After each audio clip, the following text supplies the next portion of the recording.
Mas acho que 10 é suficiente. Senhor presidente Eunício Oliveira, colegas senadores, senadoras, todos que nos acompanham pela Rádio e TV Senado, eu queria dizer, senhor presidente, que tem um tema que eu lamento, e é bom, Vossa Excelência está aqui, Vossa Excelência foi presidente da comissão e eu fui vice da Comissão de Reforma do Código Penal Brasileiro, que é dos anos 40. E, lamentavelmente, nos impasses criados em alguns temas, termina que nós não fizemos avançar algo que é fundamental para os 200 milhões de brasileiros e brasileiras, que é ter uma lei, ter um código penal adequado para os tempos atuais, para os desafios de combater a violência que amedronta, que tira a vida, que destrói famílias, que destrói vidas. Talvez não tenha um tema mais importante do que esse, porque eu não sei o que é mais importante que a vida. E, lamentavelmente, o Senado Federal não andou com essa matéria, ela segue dormindo nas gavetas da Comissão de Constituição e Justiça, e a Câmara dos Deputados começa agora a vir com um conjunto de medidas que vem com posições extremadas, algumas delas, outras não. Nós estamos vivendo um momento que parece que é todos contra todos no Brasil, o que é lamentável, que isso termina nos levando para uma situação de confronto, de ódio, de enfrentamento, em vez de buscarmos com serenidade resolver os problemas do nosso povo. Os tempos estão difíceis, terríveis no Brasil. Um governo absolutamente ilegítimo, destruindo o Estado brasileiro, fazendo com que o Brasil, o Estado brasileiro, que estava dando certo, que precisava de correções e ajustes, mas que estava dando certo, basta lembrar a evolução, o progresso que tivemos na sociedade, na economia, nas políticas públicas, quando o presidente Lula governava esse país e no primeiro mandato da presidente Dilma. Em vez de ajustarmos o que estava precisando de ajuste, corrigirmos o que estava errado, estão destruindo o Estado brasileiro e criando o Estado do atraso para atender interesses de uma elite que não está nem um pouco preocupada em diminuir desigualdades, combater pobreza e trabalhar pela prosperidade econômica que beneficia a todos, trabalhar pelo bem comum. Por isso que eu divido tanto desse governo Temer. Não tem legitimidade e adota a agenda contra os brasileiros, as brasileiras e contra o país. Mas voltando ao debate sobre o Código Penal brasileiro, eu queria dizer que estou apresentando uma proposta de emenda à Constituição,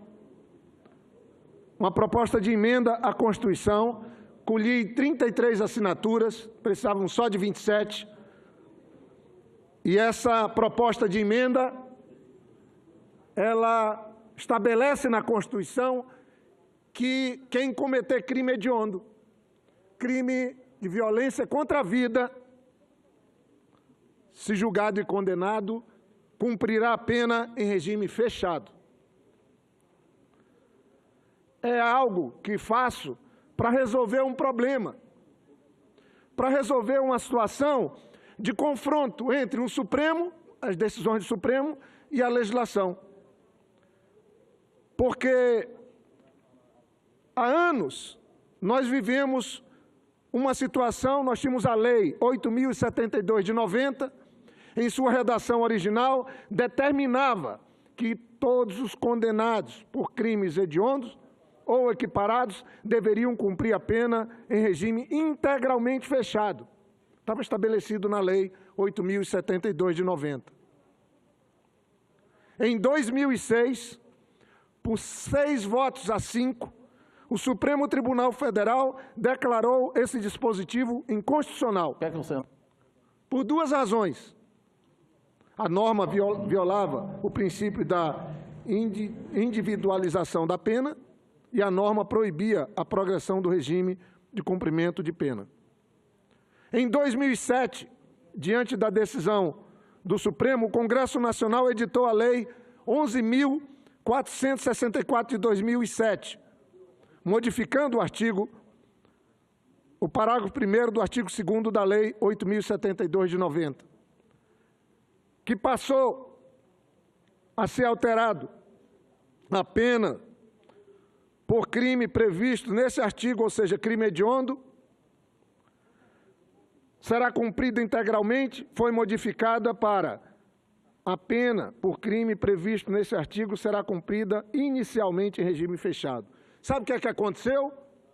Senhoras e senhores que nos acompanham pela Rádio Senado, o Pleno do Supremo Tribunal Federal, no dia 27 de junho de 2012, também decidiu pela inconstitucionalidade desse dispositivo. Ou seja, quem tira a vida de alguém no Brasil, quem comete um crime hediondo, a maioria cumpre pena quando condenado em liberdade. É justo isso? Isso é ou não é um estímulo para a matança que o Brasil está vivendo? 62 mil mortos, a maioria pobres, de periferia, encontrados mortos nas ruas, em todas as cidades do país, inclusive na minha. E ninguém faz nada. E quem tira a vida do outro, com um advogado razoável, sequer vai preso, se não tiver antecedentes criminais. Essa é uma situação que nenhum outro país do mundo adota. Imagine o Brasil, que agora quer disputar esse campeonato para ser um dos países mais violentos do mundo. Esse é um campeonato que a gente só perde com ele. Eu não sei o que é mais triste do que uma família perder um ente por conta de assassinato. Eu não sei o que é mais vergonhoso do que nós viver num país onde o medo, a violência toma de conta da vida de todos nós. Por isso que eu não vou abrir mão de seguir lutando pela reforma do Código Penal e para corrigir absurdos como esse. Ora, se o Supremo diz que a lei é inconstitucional, eu estou mudando a Constituição. Estou incluindo na Constituição. Quem não quiser ir para regime fechado, que não tire a vida de ninguém, que não cometa um crime hediondo. É isso que eu estou propondo. E espero, sinceramente, que alguma medida se adote pelo Congresso para que não viremos cúmplices dos assassinatos por omissão, por aceitarmos essa situação, que esse ano não será mais de 62 mil assassinatos. Passará de 70 mil o número de mortos no Brasil. 70 mil. Mais 40 mil de mortes no trânsito. 100 mil pessoas. E a hipocrisia que o Brasil vive nesses tempos estabelece que nós não estamos em guerra há 140 anos com ninguém. Estamos com a pior delas.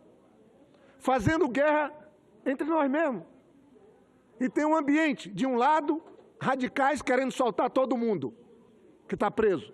E do outro, radicais querendo prender todo mundo. A legislação não resolve, mas ajuda. Os juízes e as juízas não têm como dar uma boa sentença com a legislação que nós temos. O Ministério Público não tem como fazer uma boa acusação com a legislação que nós temos. O Código Penal brasileiro é da década de 70.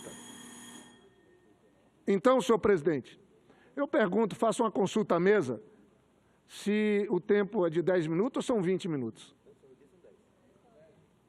Eu peço a compreensão do presidente Cidinho. Estamos numa quinta-feira. Não, eu ia até solicitar que fosse de 20 minutos, porque tem poucos oradores aqui. Eu vou querer falar também e depois fazer uma parte para o senador Jorge. Obrigado, senadora Gleice, minha presidente. Eu queria, então, dizer que vou seguir nessa batalha, porque só para dar um exemplo, presidente, a distorção na legislação é tão grande hoje que se uma pessoa agredir um animal e agredir uma criança, a pena para quem agredir um animal é muito maior do que a pena para quem agredir uma criança, pelas distorções que aconteceram ao longo do tempo. E nós não vamos fazer nada. Eu cheguei aqui brigando por isso. Fui vice-presidente da Comissão de Reforma do Código Penal. Ela está dormindo nas gavetas da Comissão de Constituição e Justiça do Senado. Isso é o Senado querer assumir um papel de cúmplice dos assassinatos, se não de todos, de boa parte deles. A violência está de norte a sul, de leste a oeste. Está no Rio Grande do Sul, do senador Lazier, que é uma vergonha, um estado daquele, com o povo que tem, viver os índices de violência que vive. Se me permite uma parte... Está no Rio Grande do Norte, para falar do Rio Grande do Sul e Rio Grande do Norte, que agora vive um drama de ser um dos estados mais violentos do Nordeste. Está no meu estado, onde nós enfrentamos o crime organizado, derrubamos os índices de violência, mas agora, por sermos uma área de fronteira, pelo crime organizado ter dominado, de certa forma, as grandes cidades brasileiras, ele agora está querendo chegar próximo das áreas de produção de drogas e tráfico de arma, que são as fronteiras. Eu ouço o senador Lazier... Sucintamente, só para reforçar o pronunciamento oportuno de Vossa Excelência, é que o meu Rio Grande do Sul tem na capital, Porto Alegre, a segunda região metropolitana mais violenta do país, só ultrapassada no momento por Fortaleza, no Ceará. É uma dura realidade, algumas providências vêm sendo tomadas pelo governo, pelo secretário da Segurança, mas ainda há um estado de pavor na região metropolitana de Porto Alegre. Obrigado. Eu que agradeço. E nós tivemos um encontro promovido pelo governador Tião Viana no Acre, que eu falo que foi muito feliz o governador Tião Viana, quando chamou as autoridades, chamou os governadores, e quase todos os governadores estavam presentes para discutir a violência, para discutir o tráfico de armas, para discutir o crime organizado, para discutir o tráfico de drogas. O governador Tião Viana estava certo, e está certo, mas, lamentavelmente, o próprio Congresso e o governo federal parecem não entender que há um clamor da sociedade para fazermos algo. Por isso que eu estou apresentando essa emenda à Constituição. E queria, por último, presidente, só para concluir meu pronunciamento, me referir a uma situação do meu estado, o estado do Acre. Nós tivemos, recentemente, um grande apagão, um apagão na talvez mais importante infraestrutura dos tempos atuais, a infraestrutura de telecomunicação. Nós tivemos um corte de 2 cabos de fibra ótica entre Porto Velho e Rio Branco, e imagine, o Acre ficou sem internet e sem telefone por um dia. Foi a véspera do encontro de governadores. Situação mais grave não há nos tempos de hoje, que atinge a saúde, os hospitais, atinge a educação, atinge a segurança, atinge a economia, e é muito grave. Nós estamos todos dependentes de comunicação hoje, para tudo, os governos, o cidadão, as empresas, os negócios. E eu cobrei, o presidente da Anatel, Juarez Quadros, convocou uma reunião com os presidentes das operadoras. Nós tínhamos acabado de ter uma reunião que eu promovi no Acre para melhorar a internet e a telefonia móvel em todos os municípios, e nos deparamos com essa situação. Fomos atrás de saber o que tinha acontecido. E é bom que se diga, a Oi tomou providência de nos esclarecer. Eu quero até fazer aqui um agradecimento, e ela assumiu que houve um desligamento, um corte, uma interrupção do cabo de fibra ótica que ela tem, e demorou 12 horas para voltar ao serviço. O outro é da Claro Embratel. São 2 cabos que ligam o Acre ao resto do Brasil. Os 2 foram interrompidos, é uma situação rara, mas aconteceu, mostra que tem algum problema de infraestrutura. A Anatel adotou medidas, eu também, como senador, como representante do povo do Acre, não posso admitir esse tipo de situação, que é gravíssimo, e tomei providências. Eu sou da Comissão de Ciência e Tecnologia e tomei providências. A Vivo adotou a seguinte posição, depois da reunião na Anatel e depois de reunião comigo. O presidente da Vivo no Brasil, o senhor Eduardo Navarro, falou, olha, nós vamos usar o TAC que temos, um ajuste de conduta para que eles possam aplicar multas em infraestrutura, e assumiu um compromisso comigo, com a Anatel, de fazer uma terceira linha de cabo de fibra ótica de Porto Velho para Rio Branco. Com isso, nós teríamos uma segurança para que nunca mais um apagão como esse, na telefonia, na internet, aconteça no Acre. Porque aí sim teremos uma segurança de infraestrutura. Sabe o que é que aconteceu? A TIM e a Claro, Embratel, resolveram fazer uma ação contra esse terceiro cabo de fibra ótica para o Acre. Ontem me reuni com o presidente da Anatel novamente e vou procurá-los, vou procurar a Claro e a TIM e pedir que eles revejam essa posição, porque a Vivo afirma que vai manter o contrato com os 2 cabos de fibra ótica e vai fazer um terceiro, para dar segurança. A Vivo tem mais de 60% do mercado de telefonia móvel do Acre. E nós não podemos, e o argumento que a TIM e a Claro estão usando é de que seria um desperdício em infraestrutura. Vejam só, nós não temos internet nem telefonia móvel para uma parcela grande dos brasileiros. Sou relator de avaliação da política de internet no Brasil, vou entregar meu relatório em dezembro, e não pode vir uma empresa ou 2 empresas dizer que nós temos uma excessiva infraestrutura, especialmente no caso do Acre. Eu estou senador para defender os interesses do povo acreano. E uma área estratégica como é a telefonia, como é a internet, nós não podemos prescindir da adequada infraestrutura. Então, quero cumprimentar e agradecer a Oi, porque ontem falei na Comissão de Ciência e Tecnologia até que seria culpa dela, faço a correção, peço desculpa por ter me equivocado.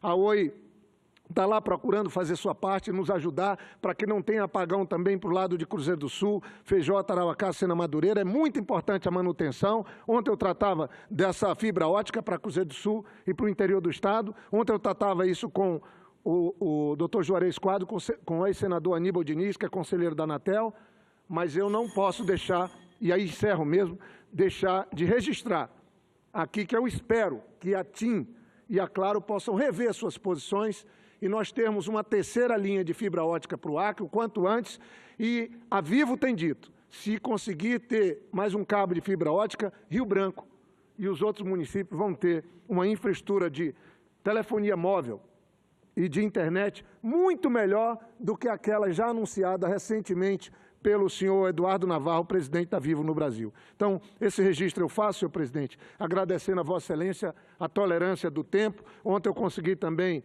uma liberação de emendas para os municípios de Jordão, Manso Lima, município de Feijó e Marechal Taumaturgo, no valor de R$ 664 mil, e assim que eu sigo minha vida, trabalhando pelo Brasil, pelo meu Estado e pelos municípios que compõem o Estado do Acre. Muito obrigado, presidente, pela tolerância e os colegas também.